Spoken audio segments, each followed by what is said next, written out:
Salve, rapaziada, aqui é o Ryan Santos, seja bem-vindo ao Ryan Reage, o quadro, o canal onde eu reajo aos vídeos mais polêmicos da internet e também aos canais que eu gosto de assistir no meu tempo livre. E eu nunca escondi aqui, eu assisto muito o Charla Podcast de Bruno Cantarelli. E o vídeo de hoje é: qual era o segredo do esporte interativo? Eu gostei desse título, por quê? Porque eu fui revelado no esporte interativo. Lembrando que meu primeiro emprego foi na Bolsa de Valores de Nova York. Só que eu não trabalho com bolsa e com investimento hoje, eu trabalho com mídia. Então, o meu primeiro emprego em mídia foi no esporte interativo em 2013, como comentarista da NFL, futebol americano, e eu apresentava de vez em quando um programa ou outro. Mas vamos lá, qual era o segredo do esporte interativo? Ele vem do episódio com Andrei Hitchcock, que eu não sei quem é Andrei Hitchcock, mas vamos lá. Andrei, tipo, tu aparece pra muita gente hoje, né, que gosta desse tipo de conteúdo, que é muito maneiro, e principalmente, primeiro, o que impactou pra mim foi no Instagram e depois o canal, no YouTube. Mas, cara, tu tem uma história vasta no jornalismo esportivo. Primeiro você foi Passaporte Sport TV, isso, né, lá atrás. Antes disso eu trabalhei no Esporte Interativo ainda. Ah, você trabalhou antes no Esporte Interativo? Pra mim tinha sido o contrário. Não, categoria de base mais famosa do jornalismo esportivo, pelo menos do Rio de Janeiro, né? Todo mundo trabalhou lá. Trabalhei lá... Todo mundo trabalhou lá, é isso aí. Cara, eu vou te falar que quem trabalhava no esporte interativo era tudo filho de playboy. Por quê? Porque o salário era muito pequeno para alguém viver daquilo, entendeu? Tipo, o diretor do programa, o produtor... Cara, eu ganhava R$800 por mês. O narrador que tava ali narrando Champions League, NFL, o Otávio Neto, sentava do meu lado, ganhava R$800 por mês. Então, você, para vencer no jornalismo, você precisa de uma categoria de base. E se você tem necessidades de comer, de pagar o aluguel, você não consegue trabalhar ali. Porque, cara, é um setor muito ingrato, paga muito mal. A Cazé TV inteira também, né? Então, e aí uma coisa leva a outra, porque as pessoas que fizeram a Cazé TV trabalharam comigo no Esporte Interativo. Então, quando surgiu, foi natural chamar a galera que tinha trabalhado lá. Então, acho que meu primeiro emprego no jornal esportivo foi no Esporte Interativo. Estágio. Só que lá, estágio é uma palavra quase... Não, no lance também... É estágio porque, cara, o modelo de negócio era muito interessante. Eles pagavam bem o André Henning, o Zico...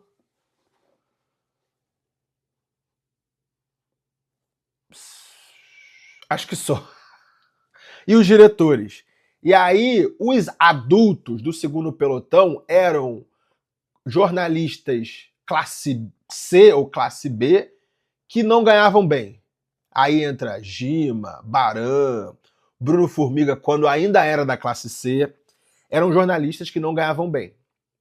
E aí, o resto da emissora era tudo de criança, gente de 18, 19, 20 anos, estagiários. Esse camarada aí, ele deve ter a minha idade, deve ter uns 35, no máximo 32, que é realmente aquela janela ali de tipo início dos anos 2010, Botafogo, Rio de Janeiro.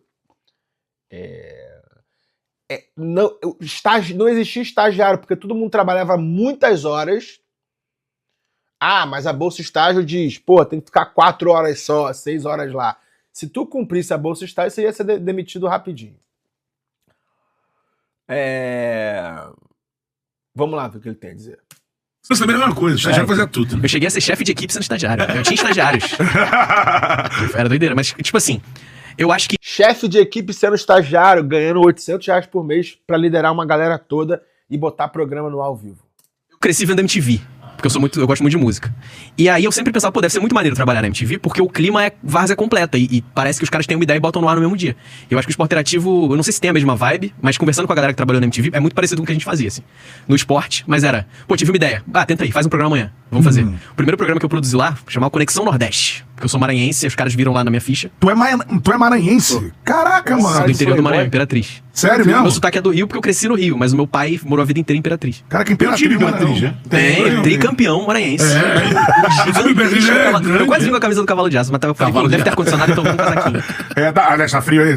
Não, tá tranquilo. Com o casaquinho tá tranquilo. Ah, então beleza. Aí a parada é a seguinte, tu é do Maranhão, mas teu nome, qual é da parada? Raistock Então, o meu nome eu achava que era uma história e descobri recentemente que era outra, mas é um nome judeu da Polônia. Ah, E aí a história que corria na família era que o meu avô e a minha avó vieram da Polônia, minha avó é russa, mas os dois vieram da Polônia fugindo da guerra. Mas aí depois eu descobri que eles vieram um pouco antes da guerra, e na verdade foi só Fugiram fugindo da- de um clima estranho. Hitchcock é o abrasileiramento do Hitchcock, de Alfred Hitchcock, também é o nome judeu. Estranho que tava Sim. acontecendo ali, entendeu?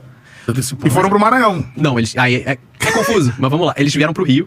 Os meus pais são do Rio, os dois. Só que nos anos 80 teve um boom de gente vindo dos grandes centros de serviços, medicina, professores, indo pra alguma cidade do Norte e Nordeste por causa de Serra Pelada, que descobriram ouro lá. Caraca, mano, você é Movimentou tem tudo em documentário. torno, Então, porque, tipo assim, se você olhar o mapa, Serra Pelada tá no Pará, longe de Belém e longe de São Luís. No meio eram só cidades pequenas. E aí Imperatriz é uma dessas cidades que teve um boom populacional, porque muita gente foi. Cara, esses garimpeiros que vêm pra cá, se assentam com as famílias, não tem onde ir no médico. E aí começaram a levar médicos do Rio de São Paulo, por exemplo. Meu pai ligaram pra ele e falaram: cara, vem aqui, é uma cidade que não tem nada, tá começando nos anos 80, mas vem aqui que você vai ganhar dinheiro. Aí meu pai foi pra lá, falou que pagavam consulta com ouro. Caraca, mas chegaram a ser a pepita. assim, pá. Era meio. O que ele conta é que era meio faroeste nos anos 80. Assim. Hoje em dia- Imagino, mano, imagina a cidade também. Hoje em dia já é uma cidade grande, assim. Tem acho que mais de 250 mil pessoas. É a cidade da Raíssa Leal. Caraca, mano. Então, antes da Raíssa Leal, o único imperatrizense nacionalmente conhecido era o Vitor Hugo do Big Brother. Que era o orgulho da cidade. O E gênio. você provavelmente não lembra mais. É, não vou lembrar quem é o Vitor O Vitor Hugo, acho que foi 3 Big Brother atrás. É isso aí, isso aí. Ele era de Imperatriz, era o orgulho da cidade. Ele era o orgulho da cidade. Era Agora a fadinha, não, né? Agora tem a fadinha. Caraca, mano, aí. Se eu não me engano, Imperatriz é mais desenvolvido que São Luís. Tipo, tem mais pujança econômica que a capital do estado. Uma informação que eu tinha um tempo atrás aí, lá no Maranhão.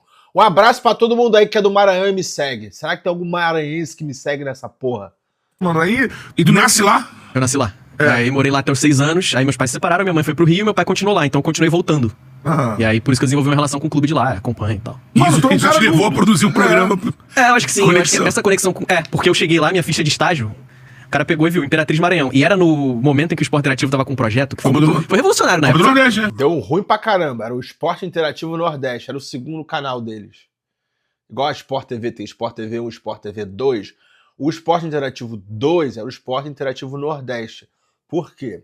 Eles não tinham tanto dinheiro para comprar direito de Campeonato Brasileiro. E aí comprava, tipo, campeonato alternativo, porque era o que dava, entendeu? E aí, por ser de parabólica, eles entenderam que tinha um público no Nordeste, aí meio que posicionaram a empresa toda pro Nordeste. Só que, ok, dá audiência, mas não dá patrocinador. Então eles compravam os direitos, faziam grandes transmissões, programas sobre o time do Nordeste e tal, isso aqui, mas ninguém via lá e comprava anúncio para aparecer ali no meio e acabou falindo o EI Nordeste. Antes da venda da Turner, isso aí é antes. Lá nos Leeds. Já tinha tido a primeira Copa do Nordeste de 2013, quando eu entrei. Só que eles estavam criando um canal chamado Esporte Interativo Nordeste, o que é uma doideira se você for parar pra pensar. Sim. É um canal pago, totalmente segmentado, que passa no Brasil inteiro. E aí eles precisavam de produtores. Falavam, pô, tu é maranhense, pô, mas você acompanha o futebol de lá? Eu não acompanho, Imperatriz e tal. Tento assistir, tento acompanhar o que dá. Aí fui contratado meio que por causa disso. Caraca, mano. E quem tu lembra, assim, que estourou no Esporte Interativo, mas trabalhava meio que diretamente contigo, assim? Ó, acabei de lembrar o bagulho. Falou que o pai dele era médico e recebia ouro na consulta médica. Playboy. Por quê? Se o cara vem de baixo, não tem como ser jornalista. Você não vai sobreviver nos primeiros 5, talvez 10 anos da sua carreira. Tu tem que ter, morar com os pais, ou morar no apartamento dos seus pais, ter a sua mãe ou a empregada fazendo comida, porque não dá.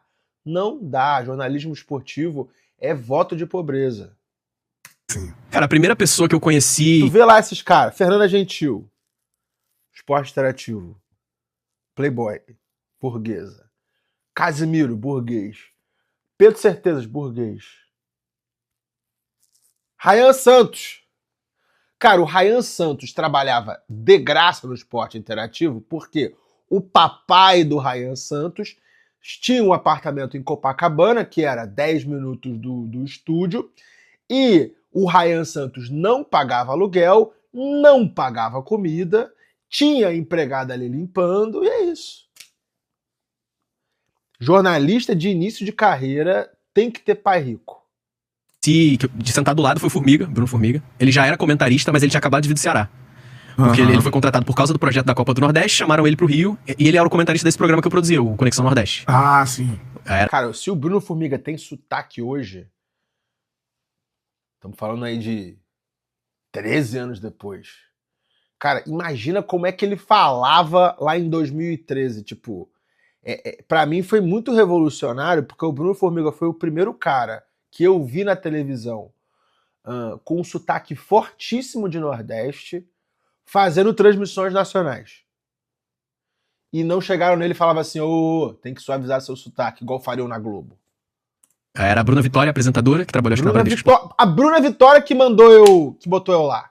Que também filha de... a Bruna Vitória, ela... Cara, a Bruna Vitória era a mulher mais linda de Santo Agostinho. Não sei como é que ela tá agora, com 34. Mas ela era maravilhosa. Bruna Vitória, aluna do Santo Agostinho, colégio de rico. Pai dela era altíssima patente na aeronáutica. E era amigo do meu pai, porque meu pai também era da aeronáutica, saiu antes para ir para a Varig, mas tem uma outra prova. Esporte interativo tem que ser filho de playboy, filho de rico.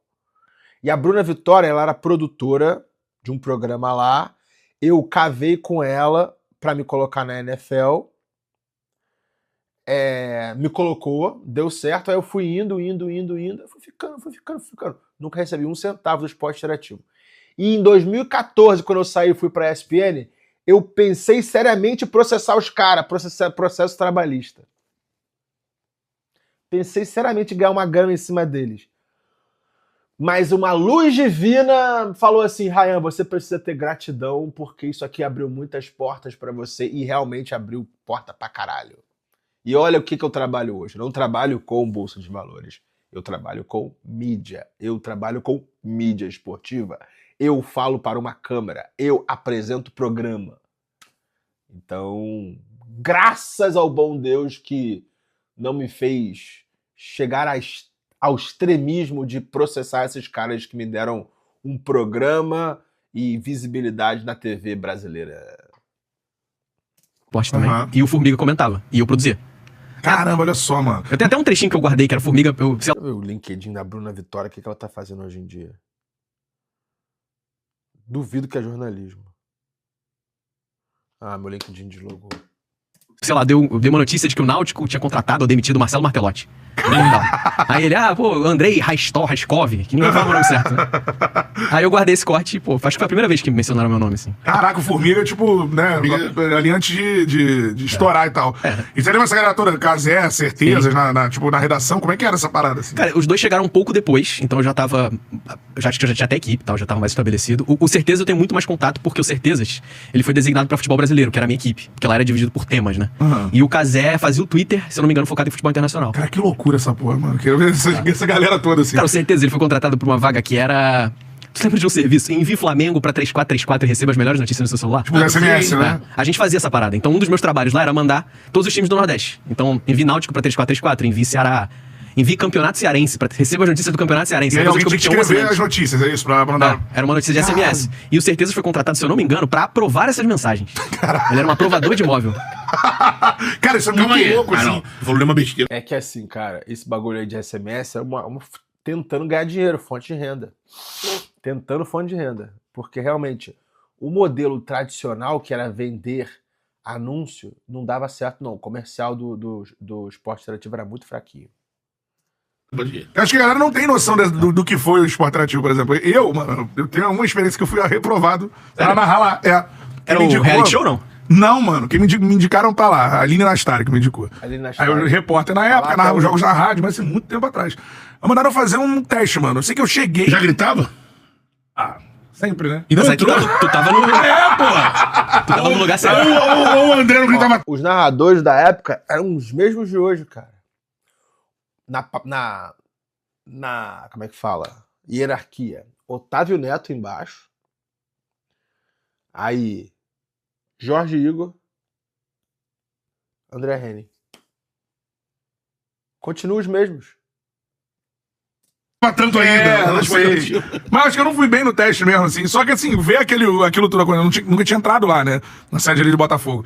E ver que tudo, porra, era uma molecada, mano. A galera e tal. E, pô, tudo acontecendo. Era isso, tipo, umas baias separadas, assim, com as funções. Assim, não, aqui é futebol internacional, aqui é sei lá o quê, né? Tu lembra o ano que isso foi isso? Cara, não, pô, eu vou 2012, lembrar. 13. Deve ter sido isso aí, 2011, por aí. Foi antes de mim. Era. Eu tava no. É porque teve um projeto que eu acho que era a tua cara até aqui, que era um bagulho meio de rádio, assim, era Aham. pra narrar pra rádio. O Otávio Neto e o Fernando Campos foram revelados nesse projeto. Nesse projeto aí. Donando. Caraca. Eles era setorizado por torcedor. Eu acho que era um projeto da Brahma, lembra? Brahma Fla, Brahma Flu. Aham. E aí a equipe do Vasco eram os dois, era o Otávio e Donan. Caraca, mano. Qual é, meu parceiro? Bom, essa aí é um pouco da história do Hitchcock e do esporte interativo.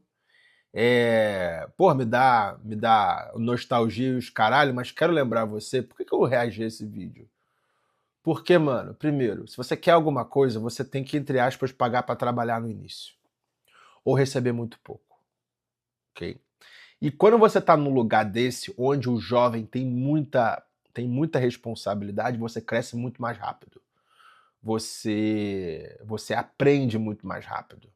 Versus, cara, se um cara entrasse na Globo, ele ia fazer só aquilo ali e ele ia ficar escondido debaixo do tapete por muitos, muitos anos e o dono da emissora nunca saber que ele tá ali. Entendeu? E, cara, realmente o esporte interativo revelou muita gente muito pica hoje do esporte. E eu sou grato a isso. Então, aqui vai o meu agradecimento ao Henrique Marques, ao Luiz Felipe Freitas. Ah, esqueci do Luiz Felipe Freitas como narrador. Luiz Felipe Freitas, ao André Henning, ao Fábio Cabral, ao Otávio Neto e, especialmente, acima de tudo, a Bruna Vitória, por ter me colocado lá. Edgar, que era o dono, Klaus, que era o CFO. Mas é isso.